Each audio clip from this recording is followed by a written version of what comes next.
শুধু সন্তানকে খুনই নয়, আত্মহত্যার চেষ্টাও করেছিলেন বেঙ্গালুরুর স্টার্টআপের সিইও সূচনা শেঠ। 4 বছরের পুত্র সন্তানকে খুনের ঘটনা তদন্তে উঠে এলো ঠিক এমনই চাঞ্চল্যকর তথ্য। পুলিশ সূচনার সন্তানের দেহটি ময়না তদন্তের জন্য কর্ণাটকের হিরিউডি হাসপাতালে পাঠিয়েছিল। ময়না তদন্তের দায়িত্বে থাকা চিকিৎসক কুমার নাইক সংবাদ মাধ্যমে জানিয়েছেন, শিশুটিকে শ্বাসরোধ করে খুন করা হয়েছে। চিকিৎসকের কথায়, সম্ভবত বালিশ জাতীয় কোনো জিনিস দিয়ে শ্বাসরোধ করার কারণে শিশুটির মৃত্যু হতে পারে।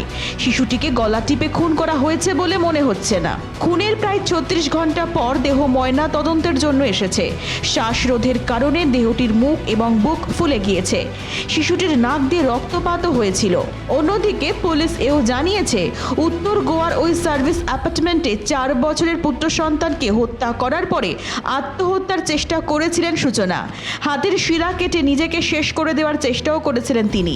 সেই রক্তই সার্ভিস অ্যাপার্টমেন্টের ঘরের মেঝেতে এবং তোয়ালেতে পাওয়া গিয়েছে বলে অনুমান পুলিশের। পুলিশ সূত্রে আরও খবর, সন্তানকে খুনের পর তার দেহ একটি ব্যাগে পরে গোয়া থেকে কর্ণাটকের উদ্দেশ্যে রওনা দিয়েছিলেন সূচনা। তিনি যে হোটেলে ছিলেন সেখান থেকে একটি ট্যাক্সি ভাড়া করেছিলেন। মাঝপথেই তাকে আটক করে গোয়া পুলিশ। নিহতের বাবা ইন্দোনেশিয়া থেকে ফেরার পর দেহ হাসপাতালের মর্গে নিয়ে যাওয়া হয়েছিল। ছেলেকে খুনের অভিযোগ ইতিমধ্যেই সূচনাকে গ্রেফতার করা হয়েছে। তাকে জিজ্ঞাসাবাদ করছে পুলিশ। ব্যুরো রিপোর্ট, দিন দর্পণ।